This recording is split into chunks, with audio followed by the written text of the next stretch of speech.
Pois é, você já viu, eu estou devidamente uniformizado, né, com a camisa da Copa Record de Futsal Feminino. Tá aqui o emblema da Copa Record. Desculpe a indelicadeza, André, mostra pra gente aqui. Eu sou camisa 7, viu? Paulo Soares, o craque da camisa número 7. Desculpe a indelicadeza me virando de costas aqui, mas para mostrar, tô devidamente uniformizado para a Copa Record, que você vai conferir aqui detalhe a detalhe, jogo por jogo, em 3 regiões diferentes. E depois os melhores de cada região se enfrentam na Supercopa Record de Futsal Feminino. Com certeza, mais um grande sucesso, movimentando, mobilizando o futsal aqui na nossa região. Vai ser muito bacana, mais uma vez, com certeza, a Copa Record. Daqui a pouquinho, a reportagem completa sobre o jogo de abertura Lençóis Paulista e Agudos, que ocorreu na noite de ontem. Nós começamos falando do Paulistão Série A1, rodada completa neste final de semana, hein? O Linense quer voltar a vencer na competição, já não vence há 2 partidas. A equipe do técnico Bruno Quadros vem de uma derrota para o São Paulo e um empate em casa contra a Ponte Preta, né?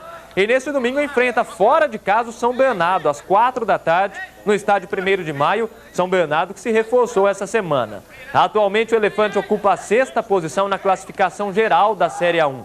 Para o jogo de amanhã, no ABC Paulista, olha só, o técnico Bruno Quadros conta com a equipe completa. Boa notícia para o torcedor do Elefante, né?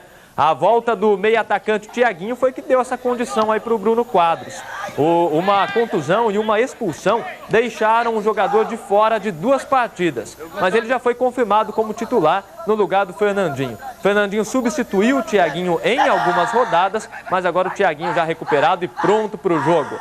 Lembrando que esse é o primeiro jogo do Linense depois do protesto da direção do clube contra os erros de arbitragem aí no Paulistão. Nessa semana, você se lembra, nós trouxemos a informação aqui no Esporte Record, o presidente do Elefante enviou uma carta à Federação Paulista de Futebol reclamando dessa situação. Então tem essa questão toda de bastidor, mas o Linense entra em campo completo contra o São Bernardo e preparado com os berros aí do Bruno Quadros nos treinamentos. O jogo do Linense amanhã é contra o São Bernardo, que essa semana, eu disse, se reforçou, né, e confirmou a contratação de um ex-jogador do próprio Linense. O atacante André Luiz estava recentemente no Fortaleza, mas já está inscrito agora pelo time do ABC e poderá estrear justamente na partida contra o Elefante. A gente vai ficar de olho nessa partida. As outras 2 equipes da nossa região também entram em campo pelo Paulistão da Série A1 neste final de semana. Dá uma olhada na tela aí. O Ituano joga logo mais às 6h30 da tarde contra o Corinthians no Pacaembu. A equipe está na 15ª posição. Galo de Itu não sabe o que é vencer há 4 rodadas. E tem parada difícil pela frente, né? Jogo dificílimo aí contra um dos grandes desse Campeonato Paulista. O Ituano está a 1 ponto apenas da zona de rebaixamento. Precisa vencer para não entrar no famoso Z4, né? Tarefa difícil também tem o Atlético Sorocaba nesta rodada. A equipe do técnico Wagner Benazzi joga amanhã às 6h30 da tarde contra o Santos, no estádio Walter Ribeiro, o SIC. Assim como o Ituano, o Atlético está bem perto da zona de rebaixamento e precisa vencer de qualquer jeito se não quiser voltar à zona da degola nesse Paulistão. Lembrando que o Corinthians deve utilizar aí nessa rodada um time misto, alguns reservas para dar um descanso para o pessoal, pelo menos foi o que o Tite disse durante a semana, e o Santos não terá o Neymar em Sorocaba, né? O Neymar está suspenso e, portanto, não participa desse jogo. Um atrativo é o goleirão do Peixe, o Rafael, que é de Sorocaba, e vai jogar aí na cidade natal dele. Vamos de Série A2 agora. O Noroeste joga em casa neste domingo contra o Grêmio Barueri. Jogo marcado para as 10 da manhã no estádio Alfredo de Castilho. São 4 derrotas consecutivas já na competição e o clima, claro, não anda nada bom pelos lados da maquininha vermelha, né? A diretoria garante que o técnico Carlos Alberto Seixas tem aval para seguir no comando da equipe e tentar voltar ao G8, grupo de classificação à próxima fase. Depois da 4ª derrota seguida em menos de 20 dias, o Noroeste quer reverter esta dura situação na partida contra o Grêmio Barueri amanhã.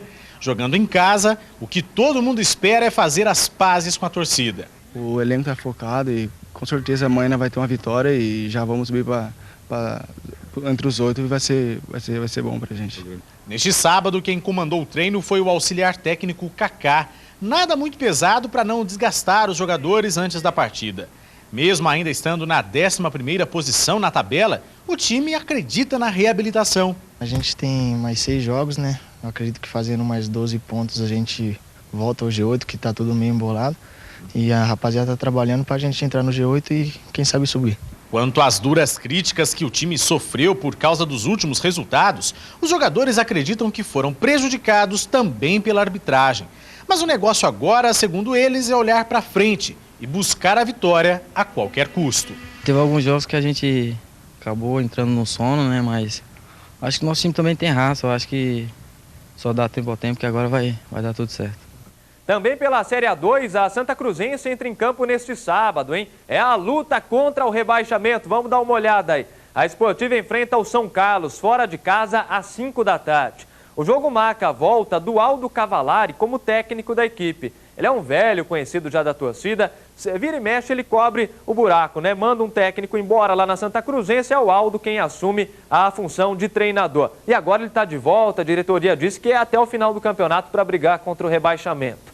O Aldo disse que vai abandonar o esquema com 3 zagueiros que foi utilizado pelo Paulinho Kobayashi, demitido depois da goleada sofrida contra o Audax na última quarta-feira. O time tomou 4-0 lá em São Paulo, enfrentou forte Audax e está ali a 2 pontos de deixar a zona de rebaixamento. Santa Cruzense está na 18ª posição, com 10 pontos ganhos até aqui nesta Série A2 do Campeonato Paulista. No ano passado, a Esportiva escapou do rebaixamento só na última rodada, né? O torcedor passou aquele sufoco. Espera que agora seja um pouquinho mais tranquilo. Por enquanto, não está nada fácil. Depois de mais um tropeço fora de casa, diante do Batatais na semana passada, o MAC vai receber o Independente de Limeira neste sábado no Abreuzão. Partida marcada para 7 da noite. Dentro de campo, o técnico Guilherme Alves tenta montar o time para esse jogo de logo mais. Fora dele, a diretoria tem um problema muito grande. A possível interdição do estádio Abreuzão, que, se for mesmo interditado pelo Ministério Público, não poderá receber os torcedores na partida. Vamos conferir na reportagem. No coletivo de definição da equipe para a partida deste sábado, o técnico Guilherme Alves testou algumas novidades que podem dar um ritmo diferente ao time. Lá atrás, na zaga, Guilherme, o zagueiro, ganhou a posição que era de Flávio. Outra novidade é a entrada do goleiro Fernando Hilário no lugar de Thiago.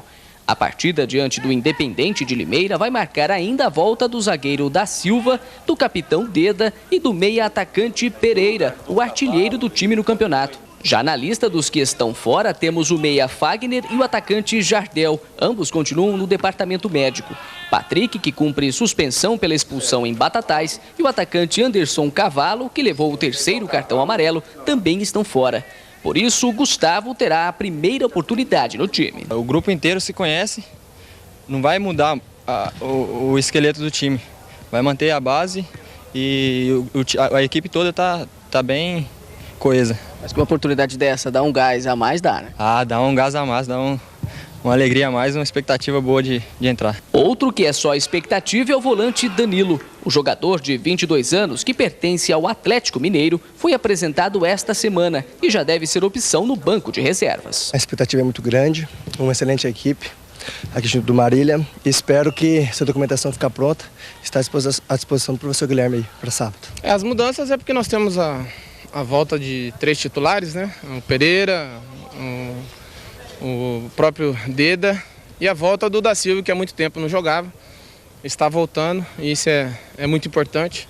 E o Danilo, se tiver condições de jogo, vai para o banco de reservas. Dúvida mesmo só fora de campo. Durante a semana, o Ministério Público pediu a interdição do estádio Bento de Abreu, alegando o descumprimento de um termo de ajustamento de conduta pela Prefeitura, que deveria ter feito obras de adequação no estádio.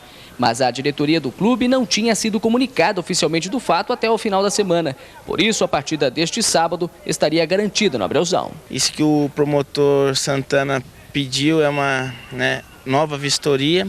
Tem algumas questões que ele quer que seja adaptado o estádio, como rampas para deficiente, um plano de limpeza, bebedouro. Algumas coisas já estão dentro do padrão, outras têm que serem realizadas, né? E isso foi um termo que foi assinado com a gestão passada da Prefeitura Municipal e não foi cumprida.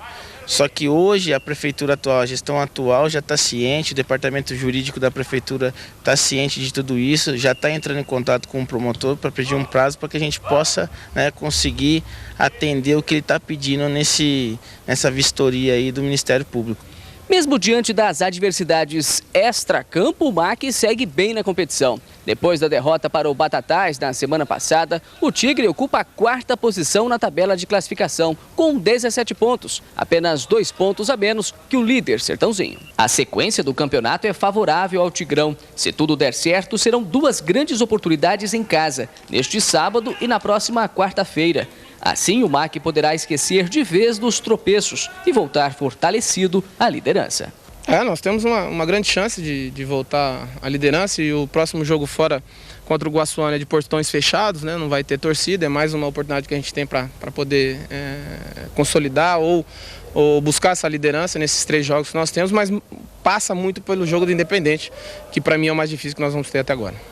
O MAC liderou boa parte dessa Série A3, né? Teve uma arrancada logo no início da competição, aí agora alguns tropeços fora de casa, né? Em Batatais já tinha tropeçado 2 vezes em São José do Rio Preto, contra o Rio Preto e contra o América. Queimou a gordura que tinha para queimar, né? Se está a 2 pontos da liderança, está a 2 de deixar o G8 também, né? O time 8º colocado, o Joseense, hoje tem só 2 pontos a menos que o Marília. Portanto, boa sorte para o MAC aí nessa recuperação. O jogo é em casa e tomara, possa contar aí com o apoio da torcida para retomar a arrancada na Série A3. Aliás, quem está embalado mesmo na Série A3 é o São Bento, né? Que começou ali como quem não queria nada e de repente embalou na competição. Bem, então entra em campo nesse final de semana pela Série A3 também em busca da liderança. O São Bento joga daqui a pouco, às 3 da tarde, contra o Taubaté, está aí na tela para você. A partida é no estádio Joaquim de Moraes, em Taubaté. Atualmente a equipe está na vice-liderança da competição e o São Bento pode assumir a ponta, caso vença seu compromisso e o líder Sertãozinho tropece. Sertãozinho é que está muito bem também, né? Tá difícil do Sertãozinho tropeçar. O MAC está secando o Sertãozinho, o São Bento também, mas o Sertãozinho está com um time muito bem armado nessa Série A3 do Campeonato Paulista. Boa sorte para o MAC, boa sorte para o São Bento no final de semana. Pessoal, Sport Record vai para o primeiro intervalo de hoje, mas olha, não saia daí, viu? O programa está no capricho para você e na volta você vai ver como foi a partida de abertura da Copa Record de Futsal Feminino na noite desta sexta-feira em Lençóis Paulista. Até já!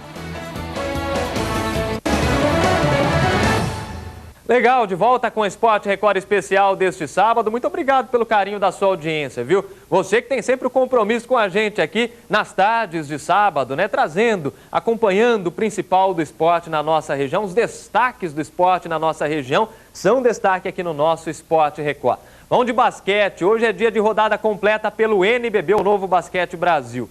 E as 2 equipes da nossa região voltam a jogar na cidade maravilhosa, o Rio de Janeiro. Já jogaram no meio de semana, né, na quinta-feira, e jogam de novo hoje. O Bauru Basquete entra em quadra às 4 da tarde no ginásio do Tijuca Tênis Clube, contra o Flamengo, que é líder absoluto da competição, vem muito bem, viu? A equipe do técnico Guerrinha vem de vitória contra o Tijuca na quinta-feira e caso vença nesta tarde, pode voltar ao grupo dos 4 melhores da competição. O problema é que o Flamengo é parada dura, né? Jogo difícil. Na quinta-feira, por exemplo, o Flamengo fez mais de 100 pontos no jogo contra a Liga Sorocabana, né? Fez uma partidaça e com certeza não será um adversário fácil para o Bauru Basquete nesse final de semana. O time do Guerrinha que tem só 9 jogadores no grupo, né? Vários atletas contundidos, um deles foi dispensado na semana passada. São só 9 jogadores para encarar o líder do NBB. E a Liga Sorocabana, que foi atropelada pelo Flamengo na quinta-feira, joga daqui a pouco contra o vice-lanterna, né? Contra o Tijuca, no mesmo ginásio. Partida contra o Tijuca aí é uma ótima oportunidade para que os comandados do técnico Rinaldo Rodrigues se recuperem da derrota na última rodada para o Flamengo. A Liga Sorocabana precisa vencer para se afastar de vez das últimas posições do NBB e assim se garantir entre os 12 melhores colocados que avançam à fase de playoffs. São 2 objetivos. Primeiro, fugir, ficar longe das 2 últimas colocações, que seria ali uma zona de rebaixamento do NBB. E depois, tentar ficar entre os 12 melhores colocados para avançar à fase de playoffs, o que seria muito bacana nesse segundo ano da Liga Sorocabana no NBB. Vamos falar de futsal agora, Copa Record Futsal Feminino. Roda a vinheta.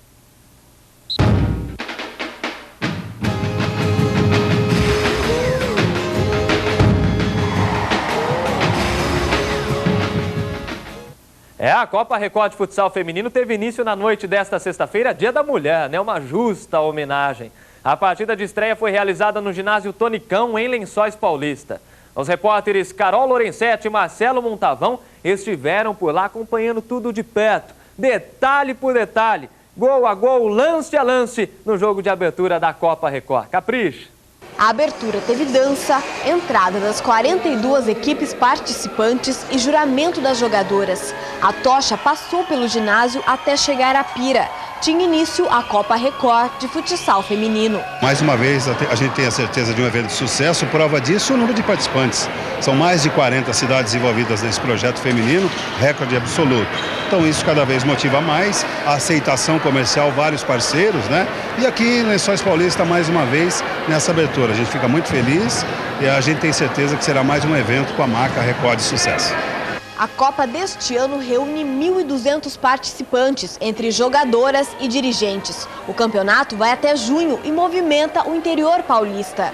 Praticamente metade do estado nós vamos cobrir, né? A região de Sorocaba, Itapetininga, Bauru, na região lá de Ribeirão Preto, Rio Preto. Então, Record está de parabéns. O início foi em pleno Dia das Mulheres, data escolhida a dedo para abrir o evento. Além de receber as pessoas, receber a Record em casa, é uma honra e é mais ou menos mostrar a cidade através da TV Record.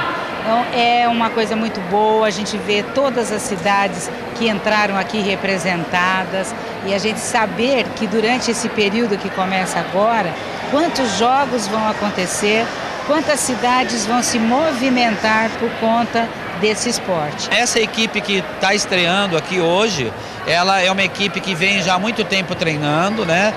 Quase todas as meninas são de Lençóis, a gente tem pouquíssimas meninas importadas, vamos dizer assim, mas mesmo assim a gente acha que é uma equipe competitiva, é uma equipe que entra com muita vontade da vitória, mas que a gente sabe que a gente não cobra isso das meninas, a gente cobra um empenho, né? E o resultado deve vir naturalmente. Depois da abertura, a bola rolou no ginásio Tonicão. De um lado as meninas da casa e do outro o time da cidade de Agudos. No primeiro tempo, as equipes tentaram, mas nada de gol. Já no segundo, não é que a rede balançou?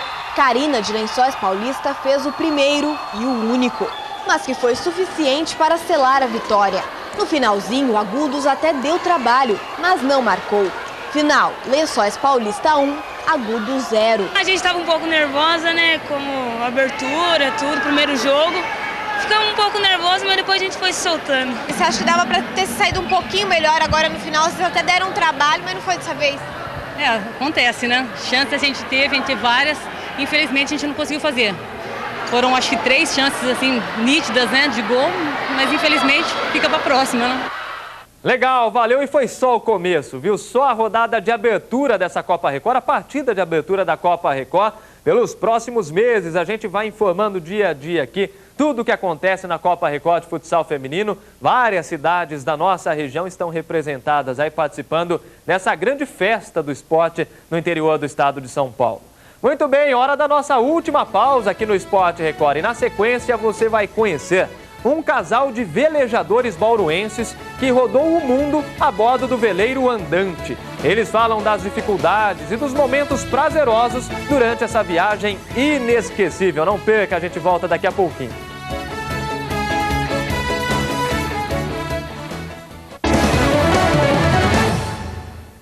De volta com o Esporte Record especial desse sábado. Olha, essa semana a gente já falou aqui no Esporte Record sobre triatlon, né? Também sobre luta olímpica. Sempre o melhor do esporte da região a gente confere aqui. Vamos falar de natação, agora uma equipe de Bauru. A equipe voltou de um torneio realizado em Marília esta semana, cheia de medalhas. Agora, os atletas se preparam para os próximos desafios, que são o estadual e também o brasileiro.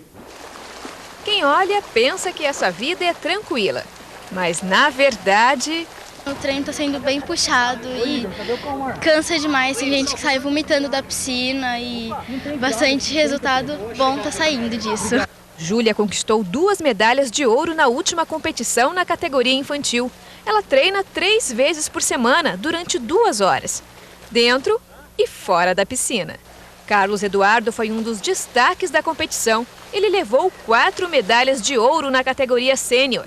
Agora ele se prepara para disputar o Campeonato Brasileiro Absoluto. O brasileiro vai ser no Rio de Janeiro, seletivo para o Campeonato Mundial de Barcelona, agora de longa, no meio do ano.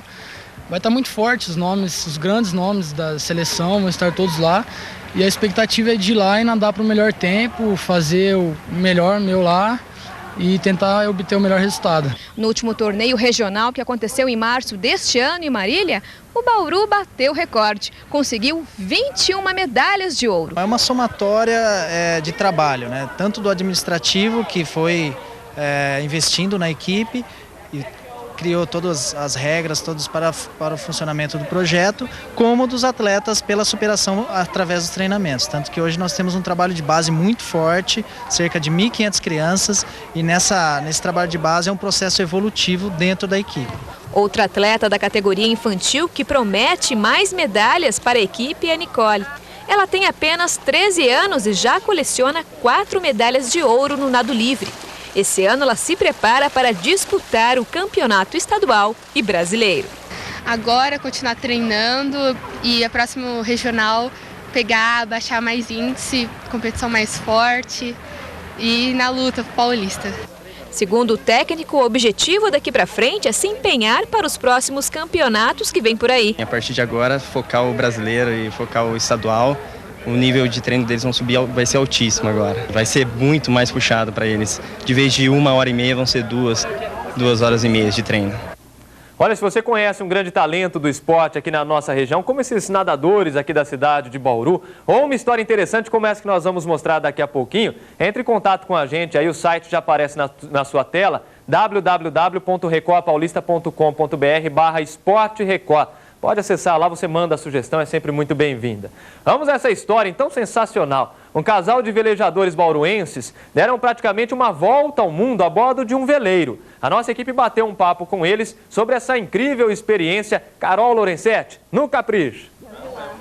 Há 1 ano e 7 meses, a vontade de conhecer o mundo tirou este casal de Bauru, no interior de São Paulo, da rotina. As fotos, cada uma em um lugar e até em um continente diferente, mostram como esse sonho se realizou. A bordo do Andante, Paula e Fernando visitaram 29 países nos continentes americano, europeu e até africano. A gente saiu com um destino que seria Lisboa, Portugal. Para chegar até lá, a gente tem que passar pelo norte do Brasil, América Central, e a gente deu um pulinho até os Estados Unidos e depois a gente partiu para a travessia do Atlântico Norte. Então, nessa trajetória, nessa rota que a gente estipulou, a gente já sabia alguns lugares que íamos aportar. E lá em Salvador a gente encontrou uma empresa, um senhor que fabricava, confeccionava essas bandeiras, e a gente foi escolhendo com ele. Num pier lá, pegamos um mapa e fomos escolhendo os prováveis lugares que a gente passaria.